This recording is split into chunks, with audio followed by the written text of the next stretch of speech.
Une nouvelle séance de kanji, comme d'hab, likez, commentez, partagez avec votre grand-mère, tout ça, ça aide la chaîne. On en était au numéro 1761, qui utilisait un composant qu'on avait vu très brièvement lors de la précédente session. Donc, le kanji qu'on va voir commence par la clé de la personne seule, une personne seule à gauche, et à droite, on va donc avoir notre prison. On va lui donner le sens de prison à cet élément avec ces espèces de barreaux, qui est un signe de négation. Alors il n'aime pas trop comment je l'ai... Ah oui, comment je l'ai dessiné. Je vais revenir un peu, puisqu'effectivement, c'est d'abord les traits horizontaux, ensuite le trait vertical de droite, et après les derniers traits horizontaux. Avec un peu de chance, il va mieux me le trouver là, ou pas, parce que parfois il aime pas. Et ben c'est pas grave, on va le trouver autrement. Et oui, parce que ce kanji, c'est le hai de haiku. Le hai de haiku. Donc voilà, donc c'est le sens qu'on va lui donner. Hein. Et coucou vieux Gidéo dans le chat. Donc hai comme haiku. Haiku, un haïku. On a aussi haiyu, qui veut dire un acteur ou une actrice. Voilà, haijin, quelqu'un qui fait des haïkus. Est-ce qu'il y a d'autres mots qui seraient intéressants à voir là? Vraiment haiyu et... Bah oui, le haikai. Hop. Donc le hai de haiku et de haiyu. Une personne seule en prison. Bah moi j'ai pensé à un poète en prison. J'ai pensé à Oscar Wilde, qui a passé beaucoup de temps en prison à cause de ses mœurs dissolues, pas compatibles avec les lois de l'époque. Et j'ai pensé que en prison, il était tout seul dans sa cellule de prison. Voilà. Et je me suis créé l'image mentale de Oscar Wilde qui écrivait des poèmes, puisqu'il a écrit des choses quand il était en prison. Ça s'appelle De Profundis, je crois. Je ne l'ai jamais lu, j'avoue. Ensuite, on va avoir la clé du doigt et à droite, notre prison. J'aimerais bien qu'ils me le reconnaissent parce que ça m'embête qu'ils me fassent toujours... Ah bah quand même, là il me le reconnaît. Hein, qu'il me fasse rechercher autrement. Donc la clé du doigt, les doigts, et à droite, la porte de prison. Ok. Le sens qu'on va associer à ce kanji, c'est la répudiation. Ouh là là, quel mot compliqué. Hein,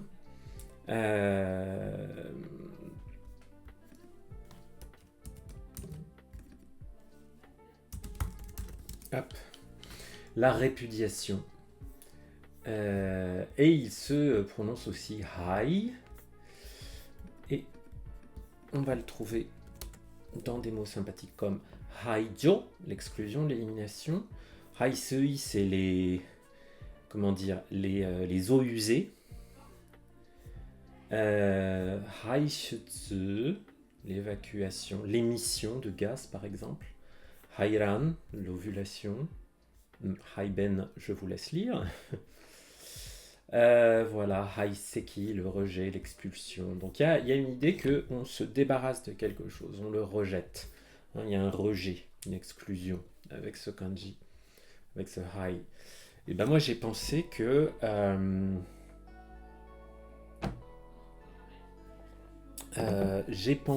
alors le doigt, j'ai pensé à la bague au doigt. Donc j'ai pensé à un couple marié. Et j'ai pensé à une époque où les femmes n'avaient pas beaucoup de droits. Et donc j'ai imaginé un homme qui répudiait son épouse en lui enlevant sa bague au doigt et en l'envoyant croupir en prison. Voilà. Pas très sympa. Pas très sympa cette petite histoire. Mais Mais du coup, j'ai retenu comme ça cette répudiation. Le suivant. Donc, on a notre prison, cette fois-ci, en haut. Et oui, au-dessus.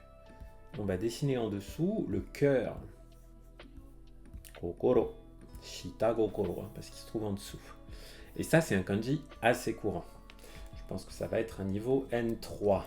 Parce que c'est celui de l'adjectif triste. Kanashi. Kanashi. Ouais, JLPT N3, vous voyez. Kanashi, triste. Kanashimu, être triste, faire le deuil de quelque chose, regretter. Et on a cette lecture on-hi qu'on trouve avec hiai, voilà, la tristesse. Voilà. Kanashi. Bah, comment il est votre cœur? Comment il est votre état d'esprit, votre psychologie quand vous êtes en prison? Vous êtes plutôt triste, non? Bon bah voilà. On n'a pas besoin d'aller chercher midi à 14h. Voilà notre petite histoire pour mémoriser ce kanji. Je vois... beaucoup merci beaucoup pour ton soutien, Letty _ de riche. Merci Letty, que j'imagine Laetitia. Merci beaucoup, c'est très gentil. Pour l'abonnement Prime. Et oui, l'abonnement Prime, ça coûte rien et ça soutient les créateurs que vous aimez bien. Voilà. Donc, qu'est-ce que je disais? Oui, voilà, la tristesse. Donc, une fois qu'on a été jeté en prison, ben voilà. Ensuite, le suivant. J'aime bien cette prison là, la porte de prison. Je trouve ça super visuel, ça me parle. Les histoires, elles se mémorisent bien. Là, on va avoir l'œil de côté, hein, mais renversé sur le côté. Et en dessous de cet œil, je vous le donne en mille, notre prison, notre cellule de prison.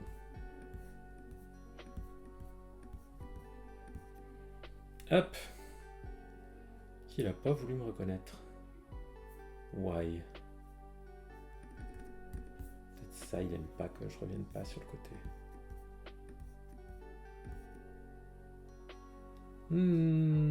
Bizarre. Bon, c'est pas grave. Ça, c'est un mot, ça doit être du N2, quelque chose comme ça. Ah, N3 même. Donc, c'est le mot tsumi, le nom tsumi, qui veut dire un crime ou la culpabilité. Voilà, vous avez commis quelque chose et c'est de votre faute. Voilà, on a également la prononciation on zai. Zai aku, un crime. Zai aku kan, c'est le sentiment de culpabilité. Zai aku kan, avec le kan de kanjiru, ressentir quelque chose. Zai aku kan. Voilà, zai aku. Hop. Et donc moi j'ai pensé toujours, je me suis mis vraiment à cette époque où, voilà, comme le premier que j'ai vu avec qu'on voit dans cette méthode, c'est celui avec le haïku, et que moi j'ai le haïku et l'acteur et que j'ai associé Oscar Wilde et tout ça. Et bien du coup, j'ai imaginé une époque où on pouvait aller en prison pour un an, où les libertés fondamentales n'étaient pas très respectées. Donc là, j'ai imaginé quelqu'un qui allait en prison, qui avait été jeté en prison juste parce qu'il avait lancé un mauvais regard à quelqu'un d'autre. Et que ça, regarder quelqu'un de coin, comme ça, avec l'œil qui est renversé sur le côté, et ben c'est un crime qui peut t'emmener en prison. Voilà. Ensuite, on va encore la voir au-dessus. Alors le suivant, il est très très vertical comme kanji, on va dire. Parce que ça, c'est la partie du dessus. Et en dessous, on a encore un kanji, un élément très vertical, qui est kuruma, la voiture. Et oui, la voiture, le véhicule. La voiture, le véhicule, en dessous de la prison, la porte de prison. Oh, il aime vraiment pas comment je fais la prison, lui. Hein. Il n'a pas du tout reconnu ce que je faisais. Bizarre. Je vais revérifier l'ordre des traits après. Bref. Là. Ça, c'est le high de senpai. Senpai. Ou le high de kohai. On entend beaucoup senpai dans les animés, les trucs comme ça, mais kohai, c'est l'équivalent de senpai, mais plus petit. Mais comme t'es pas obligé de, quand t'es un senpai, t'es pas obligé de marquer du respect à tes kohai, tu n'utilises pas le terme kohai avec eux. Hein, tu les appelles par leur nom de famille et ça suffit, alors que les autres t'appellent Urashima senpai quand t'es leur senpai. Encore, c'est une marque de respect que je trouve un petit peu ridicule, parce que c'est pas juste parce que quelqu'un a une année de plus que toi dans un collège, lycée ou la fac. Et là, ça me fait des likes comme ça, c'est marrant. Ouh, super. J'avais pas vu que j'avais ce genre d'effet qui s'activait là. Merci, merci OBS. Je sais pas qui fait ça, mais bref. Donc, ça marche aussi avec ça? Non, c'est pas. Donc bref, le high de senpai. Senpai. Alors, on a aussi, ouais, ces prononciations-là, elles sont franchement assez rares. Et donc le sens qu'on va lui associer, c'est camarade, hein, camarade de classe. Un camarade de classe, quelqu'un qui va au même lycée que vous. Lycée, collège, etc. Donc un camarade, et moi j'ai pensé à un camarade un peu soviétique, un camarade ruski qui vient sauver ses amis qui sont en prison. Pourquoi ses amis sont en prison? Parce que vol de voiture. Ou alors peut-être camarade, il va sauver ami prison, il prend la voiture, fait voiture bélier, il rentre dans la prison, récupère camarade. Voilà. Donc j'ai pensé à ça, j'ai pensé à des mafieux russes en prison et des liens qu'ils pouvaient avoir avec des voitures, voilà, tout simplement. Ensuite, on va avoir le petit portique, pas la grande porte hein, qu'on avait déjà vu avec ces deux bâtons. Là, la petite porte, le petit portail.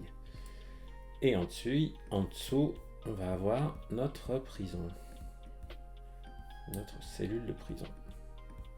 Tu vas sans doute pas me reconnaître encore. Ah bah si, quand même. Ce kanji-là, il a une jolie prononciation kun qui est tobira. Tobira. Qui veut dire justement un portail, la porte de devant. La porte de devant. Prononciation onhi que je connais pas bien. Oui, bah kaihi, ouvrir une porte, ça se comprend. Mais surtout le mot tobira. Je crois que ce mot est d'ailleurs dans l'un des génériques de Totoro, le générique de la fin là. Tobira akimasu, truc comme ça.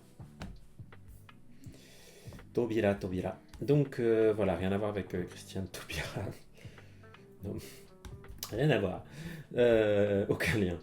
Donc la porte. Bon bah le portail qui s'ouvre. Voilà, il y a une seule porte dans une cellule de prison. Il n'y a qu'une seule porte. Il n'y a pas une porte de devant, une porte de derrière. Il n'y a qu'une seule porte de devant. Bon, voilà, la porte de prison, quoi. On peut penser à des gens qui sont aimables comme des portes de prison. Des choses comme ça. Ok. Maintenant, on va avoir un nouveau petit composant qui ressemble beaucoup au katakana yu.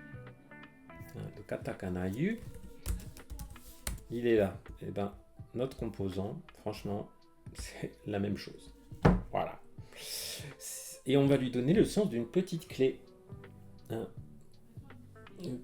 Une petite clé. Mais sinon, il ressemble vraiment beaucoup au katakana yu. Il est peut-être un peu plus ramassé en hauteur. Il est plus écrasé là où yu est un peu plus haut. Mais franchement, ça ressemble beaucoup. La clé. Alors, on va d'abord la voir dans un kanji que j'adore pas super fréquent. Donc, on va avoir une personne seule. À droite, on va avoir la clé. Et sous la clé, une fléchette. Oui, il y a la petite fléchette. Personne seule, clé et fléchette. Ok.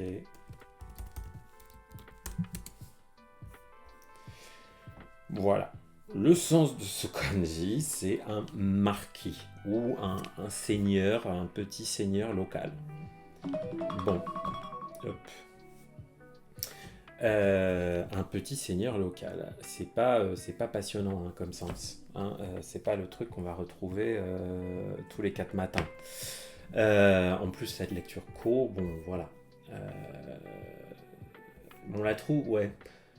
Mais même dans Koro, ouais, on peut le trouver dans le mot Koro, qui veut dire effectivement un candidat. Hein, candidater à quelque chose qui est là en ce moment, enfin quand il y a des élections, on peut dire un candidat avec ce terme, Koro. Koro. Voilà, le marquis. Bon moi, là, va falloir trouver dans vos souvenirs à vous les amis, hein, parce que moi je suis allé chercher dans un jeu vidéo, un vieux jeu vidéo qui s'appelait Final Fantasy Tactics, dans lequel il y avait une histoire de marquis qui avait été kidnappé à un moment. Et donc j'ai imaginé qu'il était gardé sous clé et qu'il y avait un assassin, qu'il était gardé tout seul dans une cellule sous clé. Bon, il n'y a pas la porte de prison, mais il n'y a pas la cellule de prison ici, mais voilà. Et j'ai imaginé que quelqu'un balançait une fléchette, une espèce de ninja, venait le libérer et balançait une fléchette sur le garde qui gardait ça. Voilà. Bon, ça m'a parlé uniquement à moi.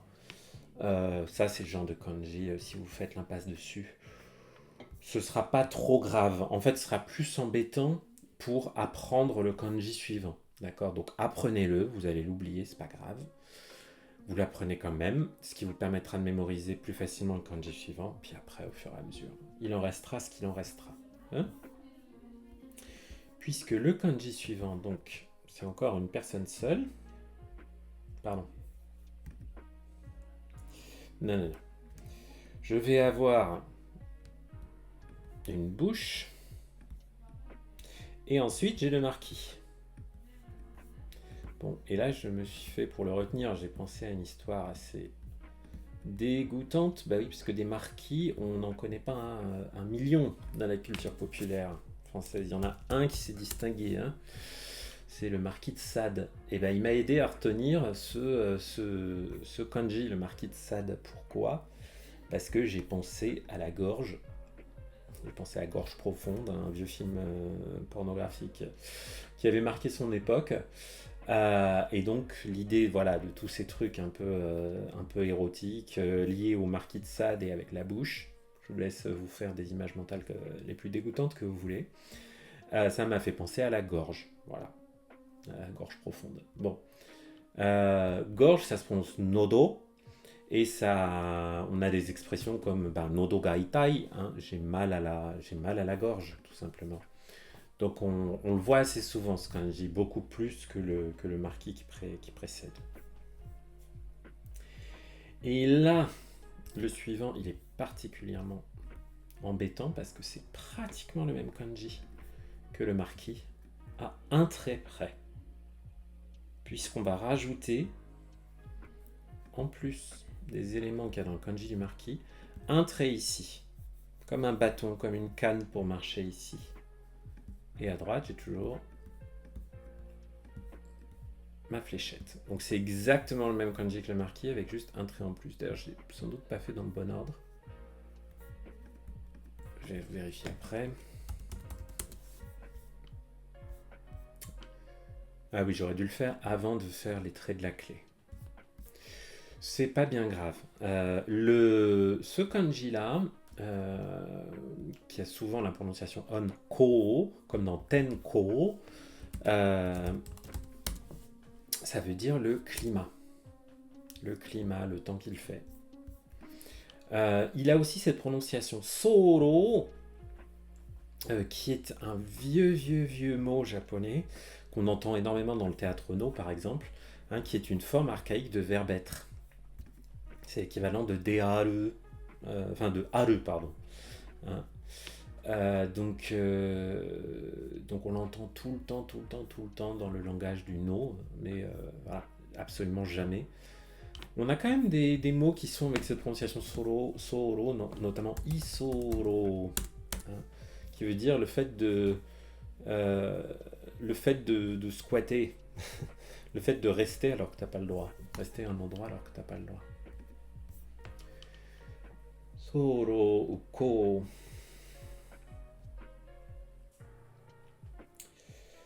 Voilà, voilà. Donc, quelle histoire je m'étais faite? Bah, moi, j'avais pensé à mon vieux marquis. Et j'ai pensé que mon vieux marquis, il allait... c'était un peu un, un climato-sceptique. Donc voilà, avec sa vieille canne, mon vieux marquis, il disait: Oh, vous m'embêtez avec vos histoires de réchauffement climatique. Le mec, il voulait pas regarder la réalité scientifique en face. Et donc, j'ai pensé que c'était un climato-sceptique. Et donc, ça m'a fait penser au climat. Bon. C'est assez bizarre, mais j'ai à peu près retenu. Ensuite, on va avoir un nouveau composant qu'on va voir directement dans un kanji. Donc, le kanji commence par la clé de l'eau, sanzui, les 3 traits sur la gauche. Et ensuite, on va avoir ça. Donc, on commence par faire comme la clé. Et dans la clé, on dessine hito, une personne. Voilà, voilà. Ce kanji, c'est le kanji du verbe kimeru, qui veut dire décider quelque chose. On a aussi la version intransitive kimaru, qui veut dire que quelque chose est décidé, mais qui a pris la décision n'est pas précisé. Kimarimashita, c'est décidé. On a aussi cette prononciation onketsu qu'on trouve pas mal, comme dans par exemple keto, qui veut dire la finale dans un... Oui, enfin, un duel, c'est-à-dire le duel final, quoi, quand vous n'avez plus que 2 adversaires dans un tournoi par exemple. Ketsui, la décision.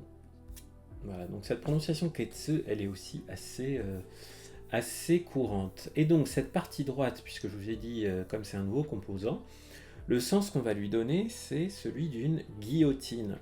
Et ouais, donc vous pouvez éventuellement penser à la clé de la cellule de prison dans laquelle étaient peut-être gardés des aristocrates, Louis XVI, Marie-Antoinette, bref, la personne que vous voulez, puisqu'on a une personne là avec cette guillotine.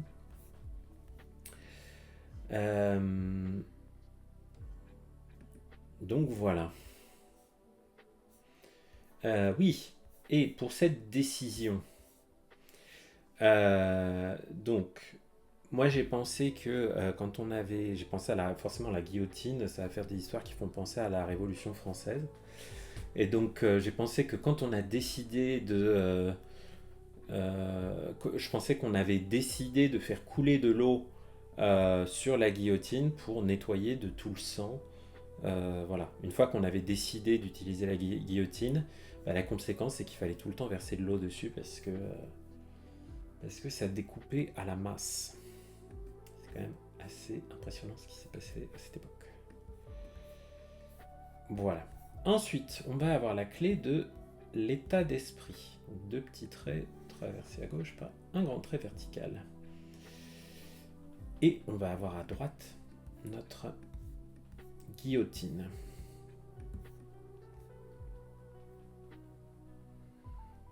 Voilà.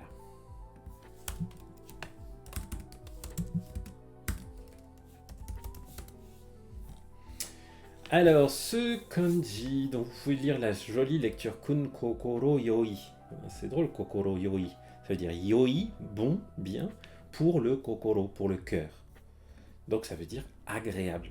Quelque chose qui est ouf, qui est très agréable.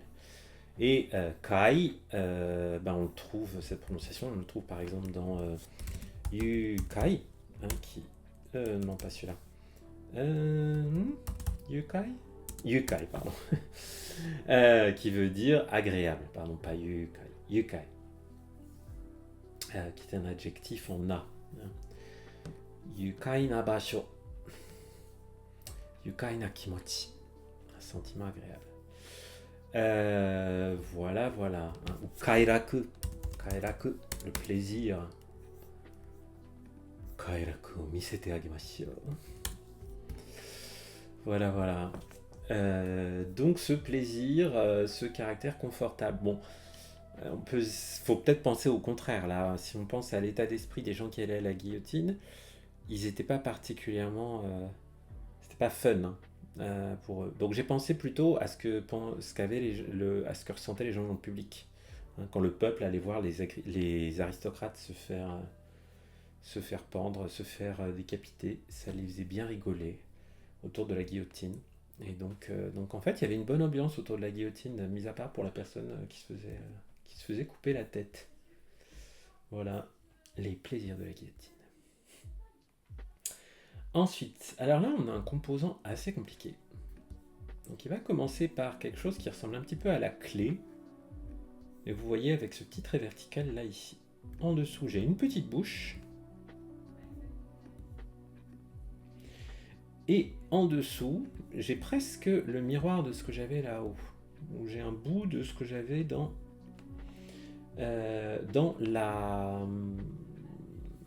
les lunettes de soleil, si vous vous souvenez de ce composant-là, si on l'avait déjà vu. Donc un composant un petit peu foireux, mais du coup, comme il est assez complexe, finalement, je trouve qu'on le retient pas trop mal. Okay, ce composant, il va se trouver beaucoup à droite hein, dans les kanji qu'on va voir avec. Le premier qu'on va voir, c'est un adjectif assez courant. Donc vous voyez à gauche, on a une personne seule, et à droite, on a notre nouveau composant, auquel on va donner le sens pour ce composant de médaillon. Un médaillon. Ok. Ce kanji-là utilise le médaillon. C'est le kanji de l'adjectif erai. Erai, c'est un adjectif qu'on utilise pour féliciter quelqu'un en disant ah ouais, c'est super ce que tu as fait. T'es vraiment quelqu'un d'admirable pour avoir fait ceci, cela. Donc le sens qu'on peut lui mettre, le mot-clé, c'est le caractère admirable de quelqu'un. Hein, admirable. Super bien. Bravo. Quand on dit erai ne, ça veut dire good boy. Hein. Si vous dites ça à un enfant par exemple. Et on a une lecture on qui est juste i, comme dans ini no ijin. Ijin qui veut dire un personnage célèbre, une personne distinguée, ce qu'on dirait en français un grand homme, hein, pas dans le sens de la hauteur, mais dans le sens de la grandeur. Voilà. Eh bien, moi j'ai pensé que dans mon médaillon, dans le médaillon, on pouvait garder la photo de quelqu'un. J'imaginais un petit médaillon qui s'ouvre avec une photo dedans, une photo d'un souvenir de quelqu'un. Et que ça pourrait être, par exemple, quelqu'un qui garde une photo de son arrière-grand-père, qui a peut-être eu un prix Nobel ou je ne sais quoi, et qui est une personne admirable. Voilà. Donc voilà, la personne seule que je garde dans mon médaillon, c'est une personne admirable, une personne très chère à mon cœur. Ensuite, on va voir le kanji d'un verbe très courant. Donc on commence par notre médaillon.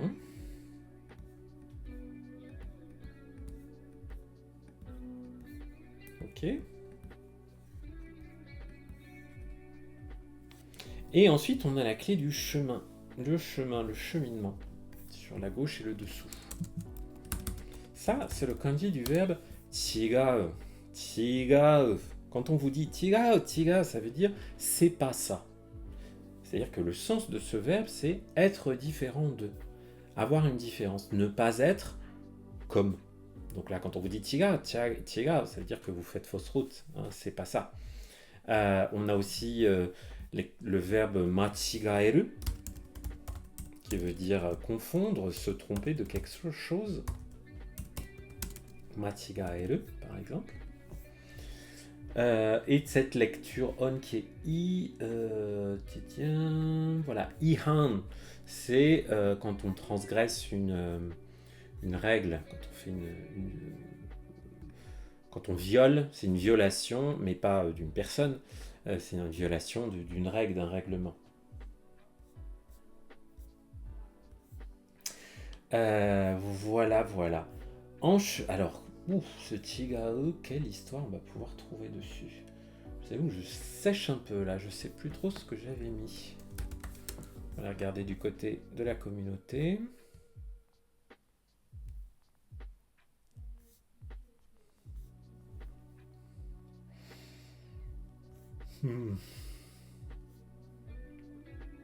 Ouh, la différence entre le médaillon et la route, c'est que le médaillon est un chemin de mémoire, c'est un chemin vers un souvenir et non pas un chemin vers un endroit.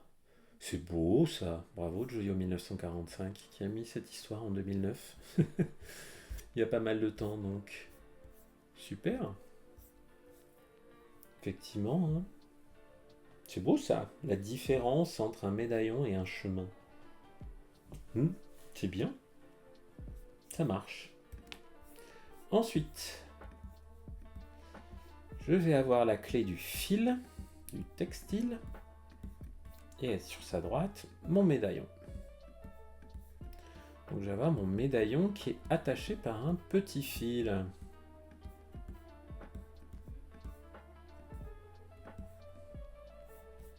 Alors, ce kanji désigne le caractère horizontal, l'horizontalité. Peut se lire Yokoito, c'est assez rare. On va trouver Ido qui veut dire latitude, le positionnement horizontal, sur l'horizontale, sur un globe. Et donc voilà. Donc avec encore cette lecture on-i, comme dans les kanji qu'on a vu avant. Donc moi j'ai pensé que parfois quand je voulais regarder mon médaillon et regarder la photo de la personne qui avait dans mon médaillon, bon moi j'ai pas de médaillon, mais pour mes histoires de kanji j'en ai un, j'enlevais mon fil et je le mettais à l'horizontale. Je le tendais à l'horizontale et je mettais le fil à l'horizontale pour ensuite ouvrir le pendentif. Voilà. C'est comme ça que j'avais pensé à faire ça. Je ne sais pas quel est le mot exact pour dire locket en français, parce que c'est le mot-clé, c'est locket en anglais. Donc moi je pensais à ce petit médaillon dans lequel j'ai l'image de quelqu'un qui est caché. Ensuite, là, on va avoir le kanji aller et au milieu, on va avoir notre médaillon. J'ai pas très bien fait, mais vous le retrouverez facilement. Ok. Yeah, c'est moche ce kanji, il est bizarre quoi. Tous les kanji avec ce kanji aller là qui est séparé en deux avec quelque chose au milieu.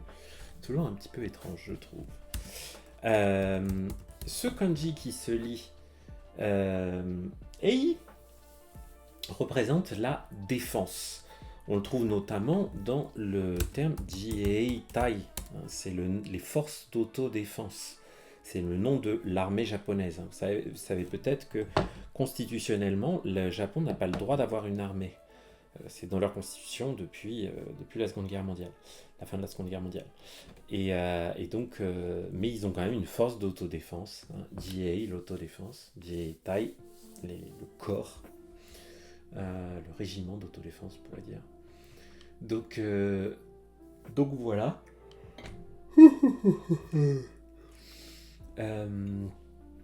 Et donc, la défense, la protection, vous voyez, ça peut être le verbe mamoru, même s'il y a plutôt un autre kanji pour mamoru, plutôt celui-là, garder, protéger. Mais comme il y a la même idée, voilà, on pourrait écrire ce verbe avec ce kanji-là, mamoru, protéger, garder. Ben moi j'ai pensé que ou d'ailleurs, ouais, vous voyez, là il m'a fait une petite variation là-dessus. Il m'a pas fait exactement celui que j'avais fait là. C'est marrant, vous voyez, là il m'a pas fait... Voilà. C'est celui-là le vrai, les amis. Hein. Pardon, désolé, j'ai cliqué sur le mauvais, mais vous voyez, la différence est ténue entre les deux. Hein. Ça, c'est un kanji un peu disparu. Ça, c'est le vrai kanji avec mon médaillon au milieu. Bref, j'ai cliqué trop vite. Hein. Eisei, il faut faire attention en fonction des kanji que vous utilisez. Soit ça veut dire l'hygiène, soit ça veut dire un satellite. Ça, c'est avec le sei de Hoshi, l'étoile. C'est avec le sei de vivre la vie.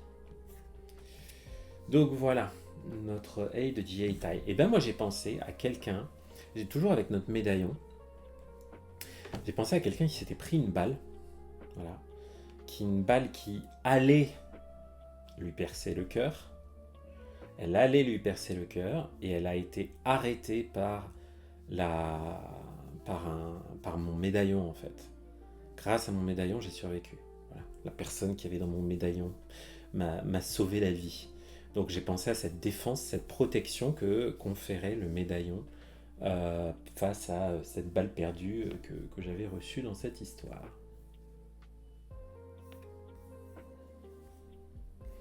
Le suivant. Alors, à gauche, on va avoir un élément qui n'est pas vraiment un composant, mais qu'on a déjà vu pas mal de fois. C'est 10, le soleil, le jour, et en dessous 10 encore. Dans ma tête, c'est 10h10 du matin, ce truc-là. Parce que voilà, le soleil s'est levé depuis pas très longtemps. Et il est 10h10. Ok. Et à droite, j'ai mon médaillon. Et ce kanji désigne un pays, les amis. Et pas n'importe lequel, puisque un pays voisin du Japon, qui est la Corée du Sud. La Corée du Sud, ou la Corée en général. Hein. Mais quand on parle de Kankoku, c'est bien la Corée du Sud, hein, la République de Corée. Et non pas la Corée du Nord qui s'appelle Kita-Chosen. Kita-Chosen.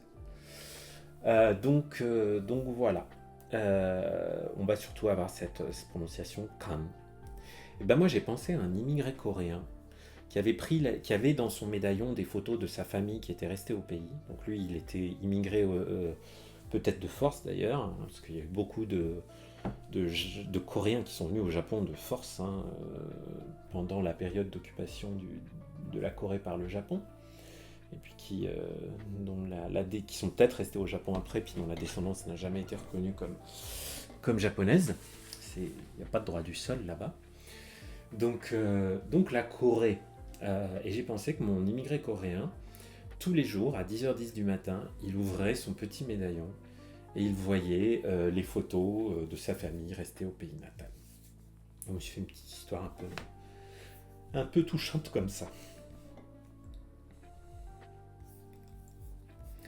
Allez, on en refait quelques-uns encore.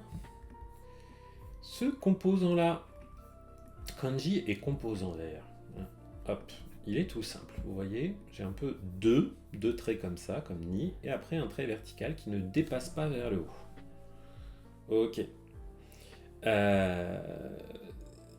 Ça correspond. Bah alors. Pourquoi il ne l'a pas trouvé?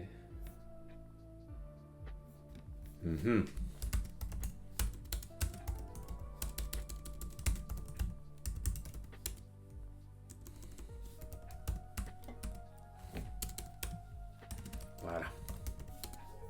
J'ai pas bien fait mon ordre des traits, moi. Mais si, je l'avais très bien fait. Donc, c'est le verbe hosu qui veut dire sécher quelque chose. Et si vous regardez, il peut vous faire penser à un séchoir à linge. C'est le sens qu'on va lui donner en tant que composant. Un séchoir à linge, quelque chose qui sèche, qui permet de sécher les choses. Et le premier kanji, on va le voir, ça va être une partie du corps, puisqu'on a la lune. La lune, c'est souvent pour montrer des parties du corps en tant que radical. Donc, quelle est la partie du corps qui permet d'assécher, de dessécher? Eh bien, dans les kanji, ça va être le foie. J'ai pensé à quelqu'un qui avait fait une grosse cuite et il fallait qu'il s'assèche, qu'il absorbe tout cet alcool. Et donc la partie du corps qui allait s'occuper de l'assécher un peu, c'est donc Kimo, son foie, le foie. Souvent je confonds le foie, les reins, je ne suis pas super doué en anatomie. Voilà, donc on peut dire Kimo. Le foie, c'est aussi associé à... c'est aussi associé au... Comment dire J'y arrivé. Associé au courage. Hein. Kimo ga aru. Ano otoko wa kimo ga aru. Cet homme est courageux. Et donc sa lecture kan, bah, on le trouve avec kanzo par exemple. Hein, kanzo, le foie. C'est notre façon de dire ça. Voilà, l'organe qui assèche. Ensuite, on va continuer à faire sécher des choses. Et pour ça, on va utiliser un sabre. Ok, j'assèche et j'ai un sabre.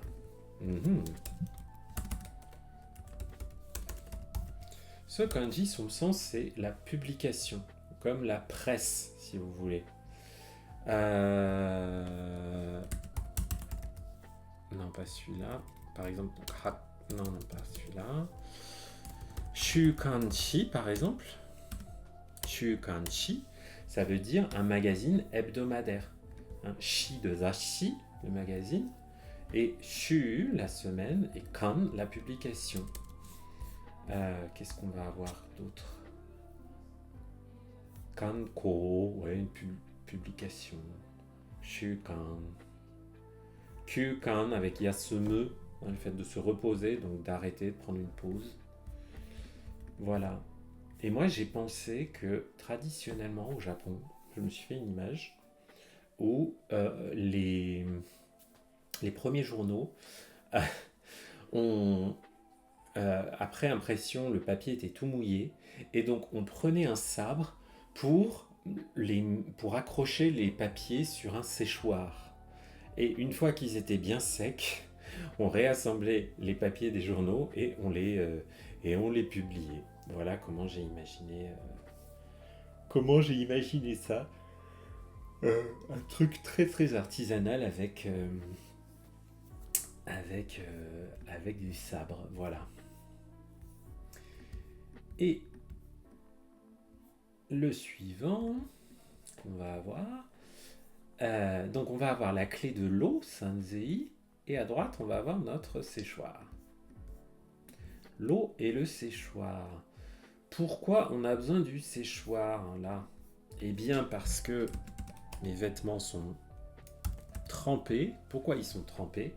Parce que j'ai transpiré. Voilà. Assez, la transpiration. On a aussi encore cette lecture on qui est kan. Il y a beaucoup de kanji dans la lecture on et kan, malheureusement. Donc il faut apprendre à distinguer le sens. Il ne faut pas se dire « Ah, kan, c'est tel kanji ». Non, ça, vous n'allez pas y arriver. Il y en a des dizaines et des dizaines. Donc non, en revanche, assez, la sueur, on peut se faire une petite image mentale avec ce que je vous ai dit. C'est-à-dire, j'ai l'impression que mon t-shirt est trempé d'eau, mais non, je l'ai fait sécher là, et il pue toujours. Parce que c'était pas de l'eau, c'était de la sueur. Mais bon, peut-être qu'avant de le mettre directement à la machine et qu'il embaume tout, on peut peut-être le laisser sécher un tout petit peu, puis après on le met dans le linge sale immédiatement au moment où on lance la machine. Voilà, et on va s'arrêter là pour aujourd'hui.